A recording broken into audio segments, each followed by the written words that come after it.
ત્રિકોણ. ત્રિકોણ વિશે તો તમે પ્રાઇમરીમાંથી એટલે કે 5મા, 6ઠા, 7મા, 8મા અને છેલ્લે 9મામાં પણ ત્રિકોણ વિશે જોઈ ગયા છો.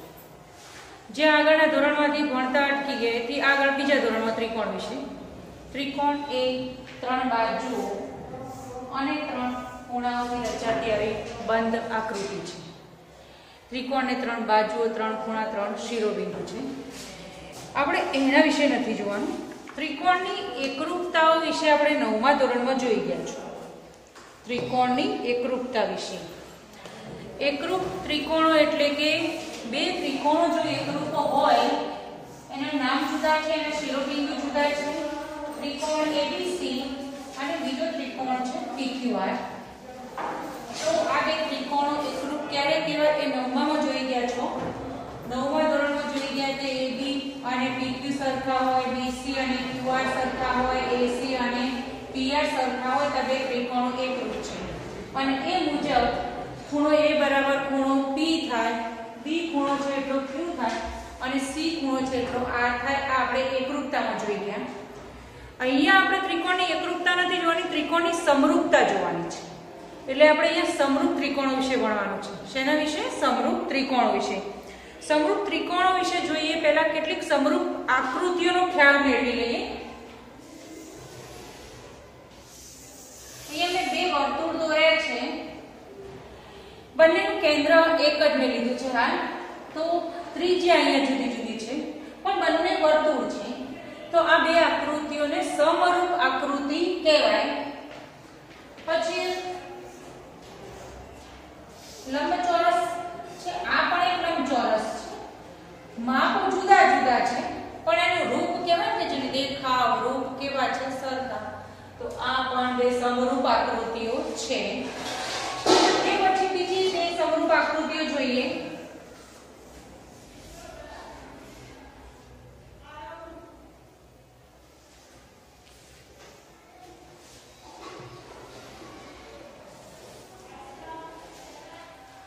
આ બે આકૃતિઓ માપ સરખા નથી આપણને ખબર છે, દેખાય છે ને, પણ બે સમરૂપ છે, એમના રૂપ સરખા છે. તો આમ જેમનો દેખાવ એટલે કે જેમના રૂપ સરખા હોય એવી સમરૂપ આકૃતિઓ.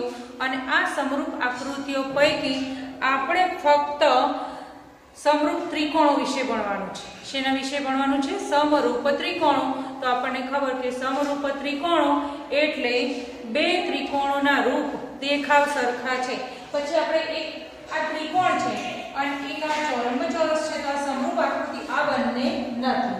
હવે આપણે સમરૂપ ત્રિકોણો માટે જેમ ત્રિકોણની એકરૂપતાની જે શરતો હતી, બા બા, ખૂબા ખૂ, બાખુબા, કાકબા, આ બધી જ શરતો અહીંયા આપણે સમરૂપતા માટે પણ ભણવાની છે. એટલે કે સમરૂપ ત્રિકોણો માટે પણ આ શરતો મુજબ બે ત્રિકોણોને સમરૂપ કરવાના છે.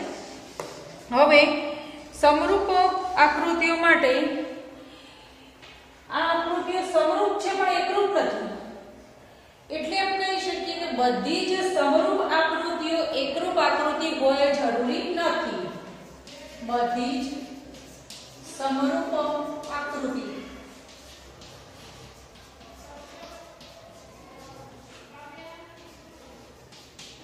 એકરૂપ હોય તે જરૂરી નથી, પરંતુ બધી જ એકરૂપ આકૃતિઓ સમરૂપ હોય જ. બધી જ એકરૂપ આકૃતિઓ સમરૂપ હોય જ.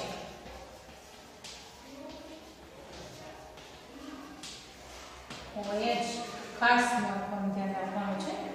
હવે આપણે સમરૂપ ત્રિકોણો આગળ જોઈએ કે સમરૂપ ત્રિકોણો માટે બે ત્રિકોણોને સમરૂપ ક્યારે કહેવાય અથવા બે ત્રિકોણો સમરૂપ છે તો આપણે એને શું સરખાવી શકીએ છીએ તે. તો જો બે ત્રિકોણો સમરૂપ હોય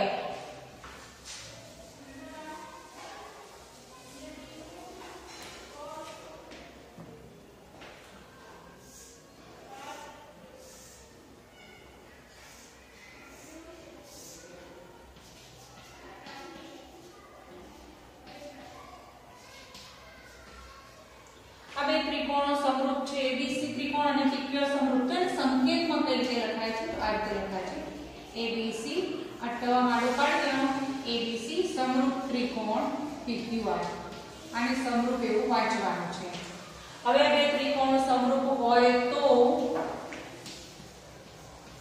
ખૂણો A બરાબર ખૂણો P હોય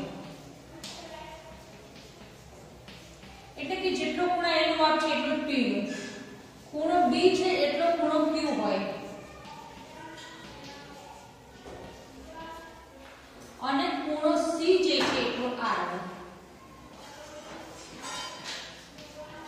આ તો આપણે એકરૂપતામાં આપ્યું બે ત્રિકોણો જો એકરૂપ છે તો પણ આ શરતો તો હતી સમરૂપતામાં આ શરતો છે ખૂણાઓ માટે એકરૂપતામાં શું હતું બાજુ માટે જો બે ત્રિકોણો એકરૂપ હોય તો AB બરાબર PQ BC બરાબર QR અને AC બરાબર PR સમરૂપતામાં થશે નહીં સમરૂપ છે બે ત્રિકોણો તો ખૂણાઓ અનુરૂપ ખૂણાઓ સરખા છે પરંતુ અનુરૂપ બાજુઓ પ્રમાણમાં છે એમ કહેવાય પ્રમાણમાં એટલે કે AB/PQ એટલે કે AB અને PQ નો ગુણોત્તર બરાબર BC/QR અને બરાબર AC/PR થાય આને કહેવાય અનુરૂપ બાજુઓ પ્રમાણમાં છે તો હવે આપણે કહીએ જો બે ત્રિકોણો સમરૂપ છે તો તેમના અનુરૂપ ખૂણાઓ સમાન હોય અને તેમની અનુરૂપ બાજુઓ પ્રમાણમાં હોય ઊંધું સીધું બંને સાચું છે કોઈ ત્રિકોણમાં આવું હોય તો બે સમરૂપ છે અને જો બે સમરૂપ છે તો આવું હોય સંગતતા અહીં આપણે એબીસી સંગતતા પીક્યુઆર લીધી છે જો સંગતતા બદલાય તો એ પ્રમાણે બાજુઓનો ગુણોત્તર ખાલી નામ બદલાય બાકી ગુણોત્તર કેવા થાય સરખા તો આ છે ત્રિકોણની સમરૂપતા હવે સમરૂપતાની અંદર આગળ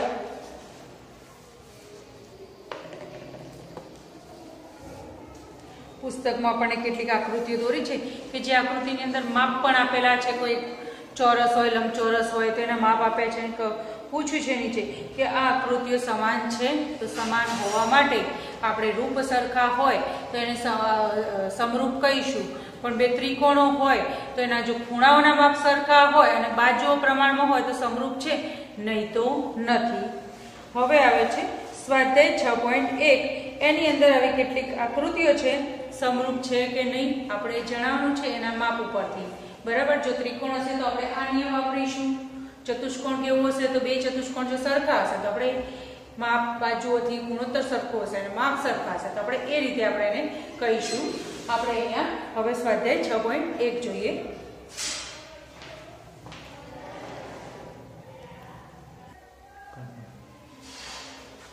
સ્વાધ્યાય 6.1 આપણે જે સમરૂપતા વિશે જોયું એના આધારે કેટલીક ખાલી જગ્યાઓ છે ખાલી જગ્યા નંબર 1 બધા વર્તુળો ખાલી જગ્યા છે એકરૂપ કે સમરૂપ બધા વર્તુળો એટલે કે ભલે કેન્દ્રો જુદા હોય ત્રિજ્યા જુદી હોય અને કેન્દ્રો દરેક વર્તુળના કેન્દ્ર જુદા અને ત્રિજ્યાઓ જુદી હોય તો એ એકરૂપ તો હોય નહીં આપણને ખબર છે એકરૂપ એટલે તો માપે સરખા હોય પણ એમના રૂપ સરખા છે વર્તુળ પછી નાનું હોય કે મોટું હોય રૂપ તો સરખું તો એ કેવી આકૃતિઓ છે એ છે સમરૂપ તો આપણે એનો જવાબ લખીશું સમરૂપ બીજો પ્રશ્ન બધા ચોરસો ખાલી જગ્યા છે હમણાં જ આપણે દોર્યા હતા ચોરસ નાનો હોય કે મોટો બધા ચોરસ ચાર બાજુઓ હોય ચારે બાજુ સરખી હોય અને એના ચારે ખૂણા કાટખૂણા હોય ચોરસ તો નાનો હોય કે મોટો હોય બધા ચોરસ એકરૂપ ના હોય પણ કેવા સમરૂપ તો એ પણ જવાબ છે સમરૂપ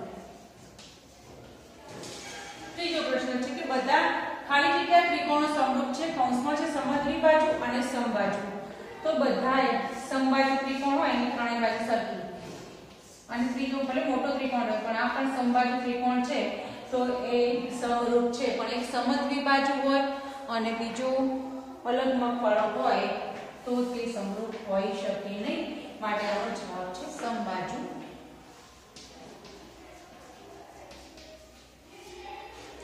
ચોથો પ્રશ્ન જો બે બહુકોણના અનુરૂપ ખૂણાઓ બહુકોણ છે ઘણા બધા ખૂણાઓ બહુકોણ અનુરૂપ ખૂણાઓ ખાલી જગ્યા હોય અને તેમની અનુરૂપ બાજુ ખાલી જગ્યા હોય કૌંસમાં આપેલું છે સમાન અને સમપ્રમાણ આ બે શબ્દોમાંથી એક શબ્દ અહીંયા પૂરવાનો છે એક શબ્દ અહીંયા પૂરવાનો છે તો સમાન સંખ્યાની બાજુવાળા બે બહુકોણો સમરૂપ છે તો ખૂણાઓ માટે સમાન શબ્દ વાપરવાનો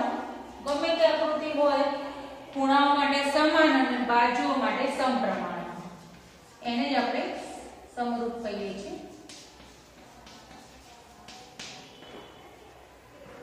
પ્રશ્ન નંબર 2, નીચેની જોડીઓના બે જુદા જુદા ઉદાહરણો આપો. જુદા જુદા ઉદાહરણ આપવાના છે, એક જેવું નહીં બધા, બે સમરૂપ આકૃતિઓ. આ ABCD ચોરસ છે, બધા ખૂણા કાટખૂણા, અને બીજી પણ આને સમરૂપ આકૃતિ દોરીએ. આ PQRS છે.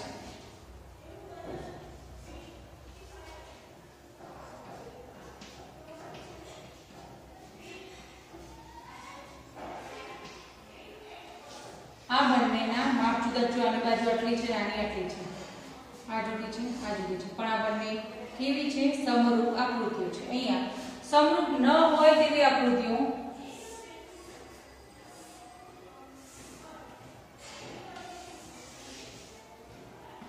આ બે આકૃતિઓ સમરૂપ નથી.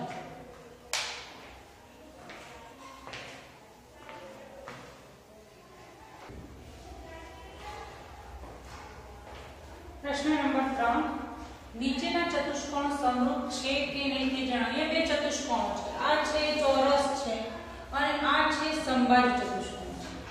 દરેક સમબાજુ ચોરસ ના હોય, દરેક ચોરસ એ સમબાજુ હોય છે. તો આમ આપણે જુઓ અહીંયા ખૂણાઓ જ બધા સરખા, અનુરૂપ ખૂણાઓ સરખા નથી, ગુણોત્તરો સરખા છે. અહીંયા આ ભાગ્યા આ ભાગ્યા આ ભાગ્યા બરાબર આ ભાગ્યા થાય છે, પણ ખૂણાઓ સરખા નથી, માટે આ ચતુષ્કોણો સમરૂપ નથી.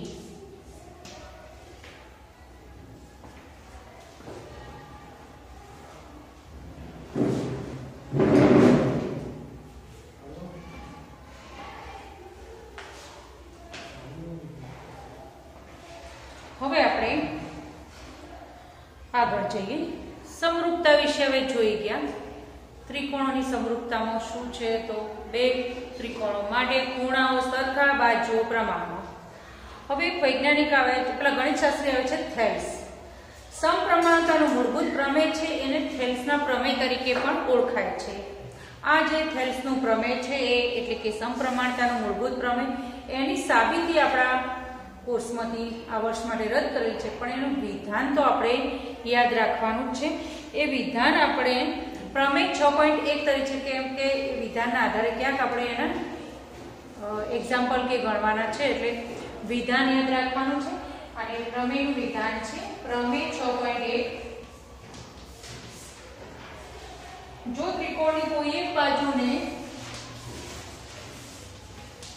ત્રિકોણની કોઈ એક બાજુને સમાંતર દોરેલી રેખા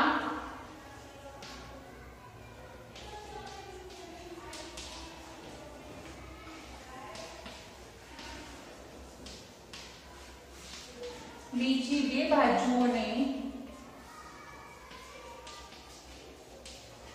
બે ભિન્ન બિંદુઓમાં છેદે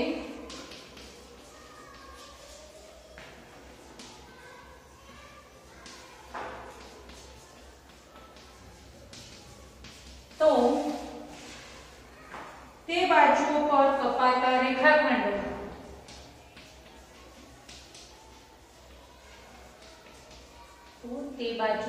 કપાતા રેખાખંડો તે બાજુઓનું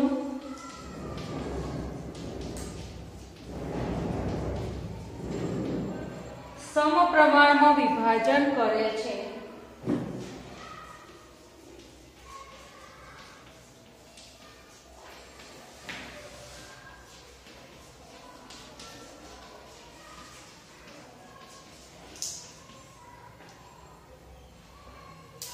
અને આકૃતિ દોરી સમજીએ. આ પ્રમેય 6.1 કે જેને આપણે થેલ્સનું પ્રમેય પણ કહીએ છીએ, અથવા એને કહેવાય છે સમપ્રમાણતાનો મૂળભૂત પ્રમેય.